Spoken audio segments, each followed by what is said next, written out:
ओम शांति। 24 अप्रैल 2022 अव्यक्त बाप दादा के महावाक्य। ओरिजिनल डेट 31 मार्च 1990। रहमदिल और बेहद की वैराग्य वृत्ति। आज लवफुल और मर्सीफुल बाप दादा अपने समान बच्चों को देख रहे हैं। आज बाप दादा विश्व के सर्व अनजान बच्चों को देख रहे थे। भले अनजान हैं, लेकिन फिर भी बच्चे हैं। बाप दादा के संबंध से सर्व बच्चों को देखते हुए क्या अनुभव किया कि मेजॉरिटी आत्माओं को समय प्रति समय किसी न किसी कारण से जाने अनजाने भी वर्तमान समय मर्सी अर्थात रहम की, दया की आवश्यकता है और आवश्यकता के कारण ही मर्सीफुल बाप को याद करते रहते हैं।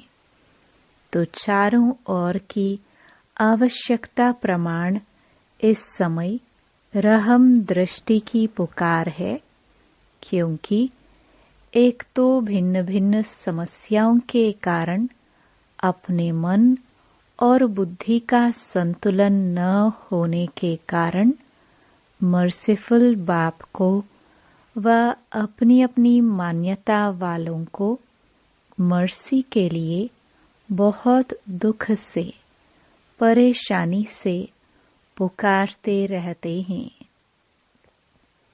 चाहे अनजान आत्माएं बाप को न जानने के कारण अपने धर्म पिताओं व गुरुओं को व इष्ट देवों को मर्सीफुल समझकर पुकारते हैं, लेकिन आप सब तो जानते ही हो कि इस समय सिवाय एक बाप परम आत्मा के और किसी भी आत्मा द्वारा मर्सी मिल नहीं सकती।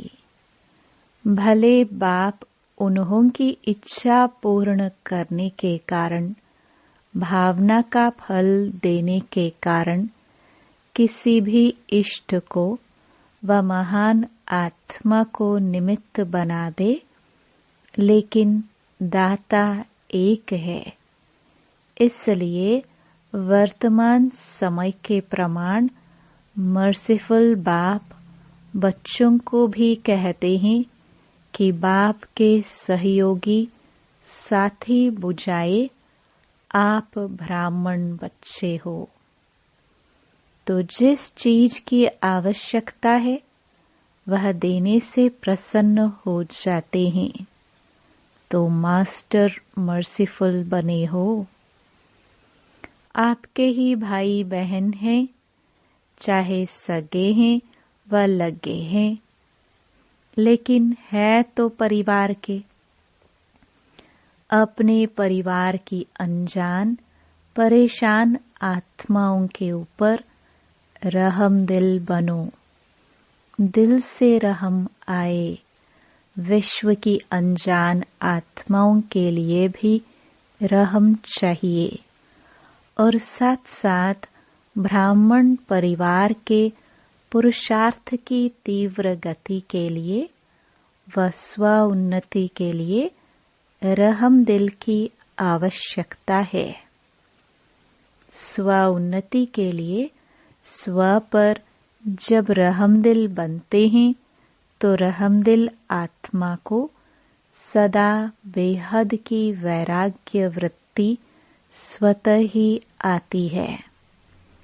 स्व के प्रति भी रहम हो कि मैं कितनी ऊंचते ऊंच बाप की वही आत्मा हूँ और वही बाप समान बनने के लक्ष्यधारी हूँ। उस प्रमाण ओरिजिनल श्रेष्ठ स्वभाव व संस्कार में अगर कोई कमी है तो अपने ऊपर दिल का रहम कमियों से वैराग्य दिला देगा। बाप दादा आज यही रूह रिहान कर रहे थे कि सभी बच्चे नॉलेज में तो बहुत होशियार हैं, पॉइंट स्वरूप तो बन गए हैं, लेकिन हर कमजोरी को जानने की पॉइंट्स हैं।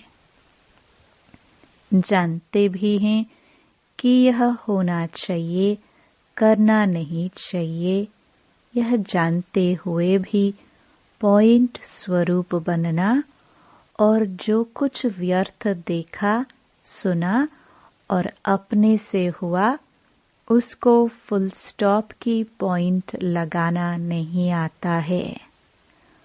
पॉइंट्स तो हैं, लेकिन पॉइंट स्वरूप बनने के लिए विशेष क्या आवश्यकता है? अपने ऊपर रहम और औरों के ऊपर रहम। भक्ति मार्ग में भी सच्चे भक्त होंगे व आप भी सच्चे भक्त बने हो। आत्मा में रिकॉर्ड भरा हुआ है ना, तो सच्चे भक्त सदा रहमदिल होते हैं, इसलिए वे पाप कर्म से डरते हैं। बाप से नहीं डरते, लेकिन पाप से डरते हैं, इसलिए कई पाप कर्म से बचे हुए रहते हैं। तो ज्ञान मार्ग में भी जो यथार्थ रहमदिल हैं, उसमें 3 बातों से किनारा करने की शक्ति होती है। जिसमें रहम नहीं होता, वे समझते हुए जानते हुए 3 बातों के परवश बन जाते हैं। वह 3 बातें हैं अलबेलापन, ईर्ष्या और घृणा। कोई भी कमजोरी व कमी के कारण 90% यह तीनों बातें होती हैं। और जो रहमदिल होगा वह बाप के साथी धर्मराज की सजा से किनारा करने की शुभ इच्छा रखते हैं।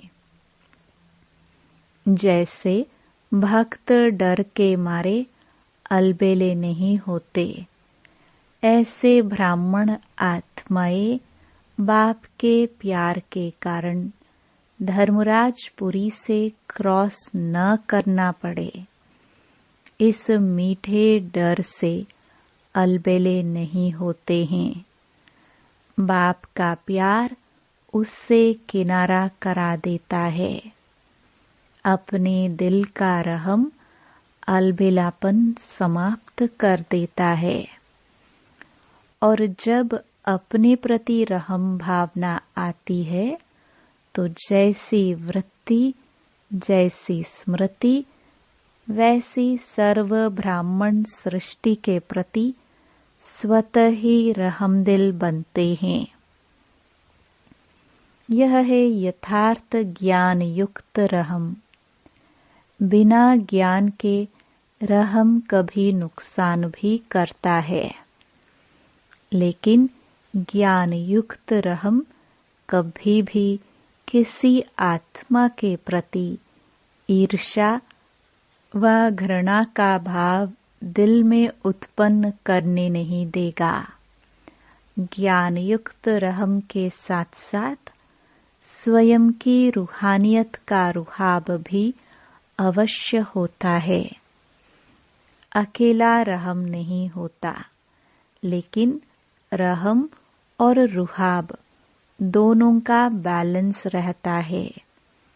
अगर ज्ञान युक्त रहम नहीं है, साधारण रहम है, तो किसी भी आत्मा के प्रति चाहे लगाव के रूप से, चाहे किसी भी कमजोरी से उसके ऊपर प्रभावित हो सकते हैं। प्रभावित भी नहीं होना है, न घृणा चाहिए, न प्रभावित चाहिए, क्योंकि आप तन मन बुद्धि सहित बाप के ऊपर प्रभावित हो चुके हो। जब मन और बुद्धि एक के तरफ और ऊंचे ते ऊंचे तरफ प्रभावित हो चुकी, तो फिर दूसरे के ऊपर प्रभावित कैसे हो सकते? अगर दूसरे के ऊपर प्रभावित होते हैं तो उसको क्या कहेंगे?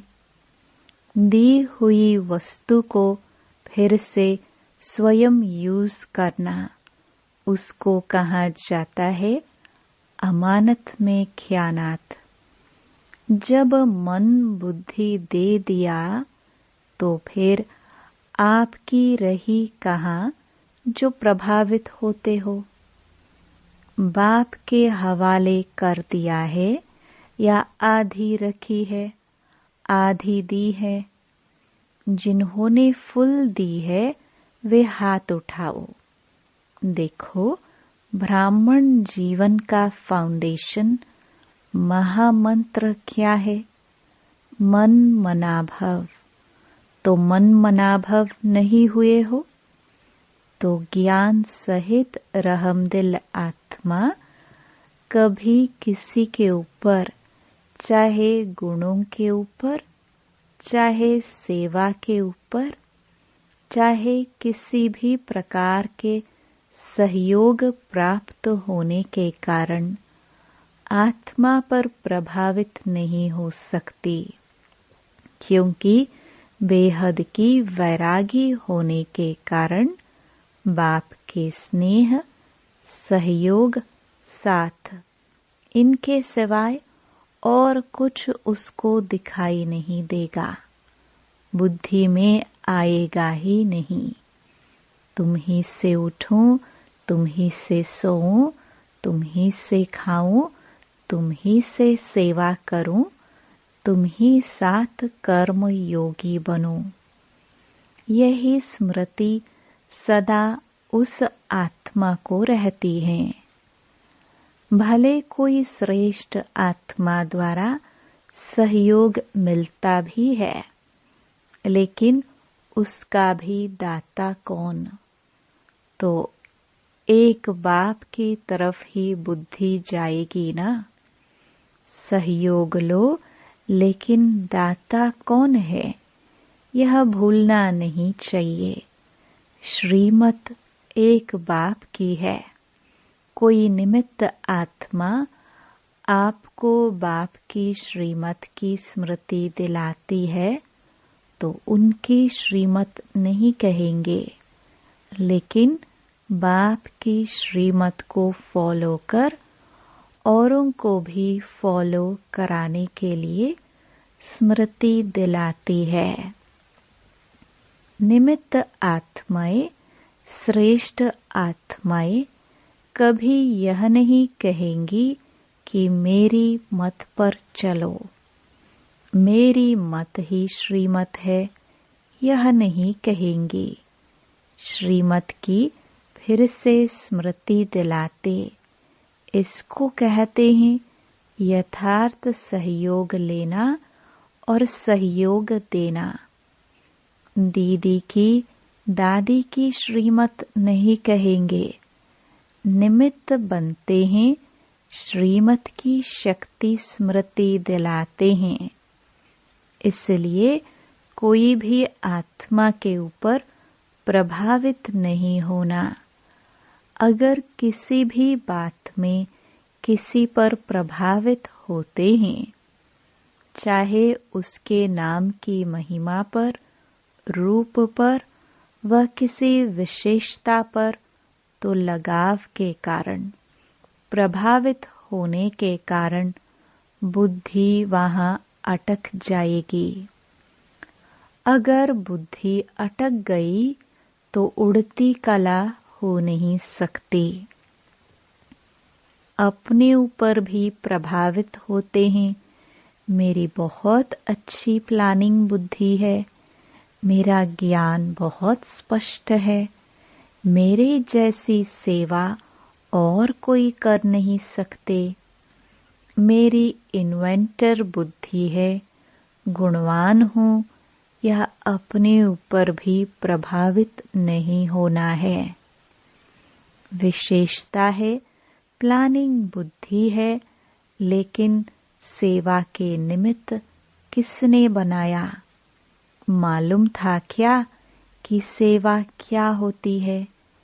इसलिए स्व-उन्नति के लिए यथार्थ ज्ञान युक्त रहमदिल बनना बहुत आवश्यक है। फिर यह ईर्ष्या, घृणा समाप्त हो जाती है। तीव्र गति की कमी का मूल कारण यही है। ईर्ष्या व घृणा या प्रभावित होना, चाहे अपने ऊपर चाहे दूसरे के ऊपर। और चौथी बात सुनाई, अलबेलापन। यह तो होता ही है, टाइम पर तैयार हो जाएंगे। यह है अलबेलापन। बाप दादा ने एक हंसी की बात पहले भी सुनाई है। ब्राह्मण आत्माओं के दूर की नजर बड़ी तेज है और नजदीक की नजर थोड़ी कमजोर है। इसलिए दूसरों की कमी जल्दी दिखाई देती है और अपनी कमी देरी से दिखाई देती है। तो रहम की भावना लवफुल भी हो और मर्सीफुल भी हो। इससे दिल से वैराग्य आएगा। जिस समय सुनते हैं वह भट्टी होती है, रूह रिहान होती है, उस समय तो सब समझते हैं कि ऐसे ही करना है। वह अल्पकाल का वैराग्य आता है, दिल का नहीं होता। जो बाप को अच्छा नहीं लगता, उससे दिल से वैराग्य आना चाहिए। अपने आप को भी अच्छा नहीं लगता है, लेकिन बेहद की वैराग्य वृत्ति का हल चलाओ, रहमदिल बनो। कई बच्चे बहुत अच्छी अच्छी बातें सुनाते हैं। कहते हैं जब कोई झूठ बोलता है तब बहुत गुस्सा आता। झूठ पर गुस्सा आता है या कोई गलती करता है तो गुस्सा आता है। वैसे नहीं आता। उसने झूठ बोला, यह तो ठीक है, उसको रॉन्ग समझते हो। और जो आप गुस्सा करते हो वह फिर राइट है क्या? रॉन्ग को कैसे समझा सकते? उसका असर कैसे हो सकता है? उस समय अपनी गलती को नहीं देखते, लेकिन दूसरे की झूठ की छोटी बात को भी बड़ा कर देते हैं। ऐसे समय पर रहमदिल बनो। अपनी प्राप्त हुई बाप की शक्तियों द्वारा रहमदिल बनो, सहयोग दो। लक्ष्य अच्छा रखते हैं कि उनको झूठ से बचा रहे हैं। लक्ष्य अच्छा है, उसके लिए मुबारक हो, लेकिन रिजल्ट क्या निकली? वह भी फेल, आप भी फेल। तो फेल वाले को क्या पास कराएगा? कई फिर समझते हैं हमारी जिम्मेवारी है उसको अच्छा बनाना, आगे बढ़ाना। लेकिन जिम्मेवारी निभाने वाला पहले अपनी जिम्मेवारी उस समय निभा रहे हो या दूसरे की निभाते हो? कई निमित्त टीचर बनते हैं तो समझते हैं छोटों के लिए हम जिम्मेवार हैं, इनको शिक्षा देनी है, सिखाना है। लेकिन सदैव यह सोचो कि यथार्थ नॉलेज सोर्स ऑफ इनकम होगी। अगर आपने शिक्षक की जिम्मेवारी से शिक्षा दी तो पहले यह देखो कि उस शिक्षा से दूसरे की कमाई जमा हुई, सोर्स ऑफ इनकम हुआ या सोर्स ऑफ गिरावट हुई। इसलिए बाप दादा सदा कहते हैं कि कोई भी कर्म करते हो तो त्रिकालदर्शी स्थिति में स्थित होकर करो। सिर्फ वर्तमान नहीं देखो कि इसने किया इसलिए कहा, लेकिन उसका भविष्य परिणाम क्या होगा वह भी देखो। जो पास्ट आदि अनादि स्थिति ब्राह्मण आत्माओं की थी, अब भी है और आगे भी रहेगी, उसी प्रमाण है। तीनों काल चेक करो तो समझा बाप दादा क्या चाहते हैं। स्व उन्नति तो करेंगे, लेकिन परिवर्तन क्या लाएंगे? चाहे महारथी हो चाहे नए हो, बाप दादा की एक ही शुभ आशा है। जितना चाहते हैं उतना अभी हुआ नहीं है, रिजल्ट तो सुनाएंगे ना। बाप दादा अल्पकाल का वैराग्य नहीं चाहते हैं, निजी वैराग्य आए। जो बाप को अच्छा नहीं लगता वह नहीं करना है, नहीं सोचना है, नहीं बोलना है। इसको बाप दादा कहते हैं दिल का प्यार। अभी मिक्स है, कभी दिल का प्यार है, कभी दिमाग का प्यार है। माला का हर एक मणका हर एक मणके के साथ समीप हो, स्नेही हो, प्रगति के लिए सहयोगी हो। इसलिए माला रुकी हुई है, क्योंकि माला तैयार होना अर्थात युगल दाने के समान एक दो के भी समीप स्नेही बनना। पहले 108 की माला बने, तब दूसरी बने। बाप दादा बहुत बार माला तैयार करने के लिए बैठते हैं, लेकिन अभी पूरी ही नहीं हुई है। मणका मणके के समीप तब आता है, अर्थात बाप उसको पिरोता तभी है जब उस मणके को 3 सर्टिफिकेट हो। बाप पसंद, ब्राह्मण परिवार पसंद और अपने यथार्थ पुरुषार्थ पसंद। तीनों बातें चेक करते हैं तो मणका हाथ में ही रह जाता है, माला में नहीं आता। तो इस वर्ष कौन सा स्लोगन याद रखेंगे? त्रिमूर्ति बाप और विशेष तीनों संबंध द्वारा 3 सर्टिफिकेट लेना है और औरों को भी दिलाने में सहयोगी बनना है। माला का समीप मणका बनना ही है। तो सुना, स्व उन्नति क्या करनी है? जैसे ब्रह्मा बाप का फाउंडेशन नंबर 1 परिवर्तन में क्या रहा? बेहद का वैराग्य। जो बाप ने कहा वह ब्रह्मा ने किया, इसलिए विन करके 1 बन गए।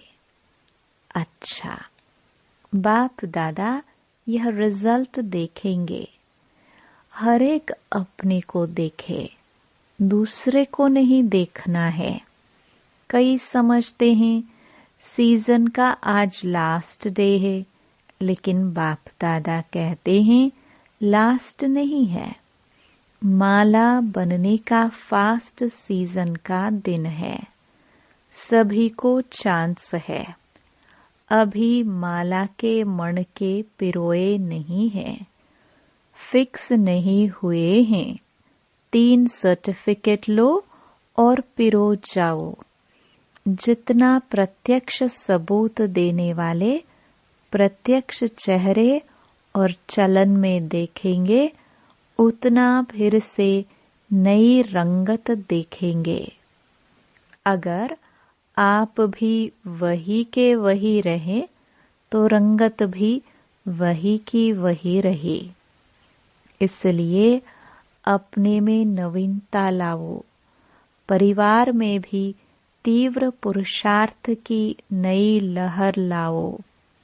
फिर आगे चलकर कितने वंडरफुल नजारे देखेंगे।